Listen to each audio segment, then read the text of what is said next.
This was the scene early Sunday morning at the University of Southern California as police surrounded an encampment before dismantling it. Part of a weekend marked by tensions running high of pro-Palestinian and pro-Israeli protesters facing off. At the University of Virginia, at least 25 people were arrested, with tensions spilling into commencement ceremonies like this one at the University of Michigan.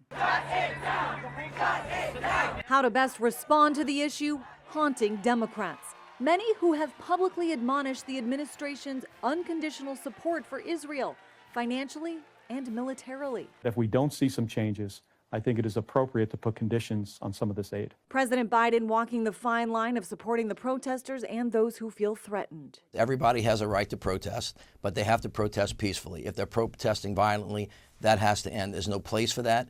There's no place for anti-Semitism. There's no place for Islamophobia. Republicans, meanwhile, seizing on the Democratic divide. One of the many reasons why Donald Trump is going to win this election is you've got Democratic protesters out there putting a terrorist headdress on a statue of George Washington. Former President Trump in a new ad praising a group of fraternity brothers who reportedly protected an American flag at UNC Chapel Hill. I held the Israeli flag and they held up the American flag while protesters chanted at us, screamed at us. I was told to kill myself about 50 times. Questions now about whether the end of the semester will bring an end to campus protests or simply shift, with planning already underway for them to gather outside of the Democratic National Convention in Chicago, with more echoes of 1968. This lawsuit filed against the city, one of many, by groups who say they've been denied protest permits with accusations their free speech rights are being denied.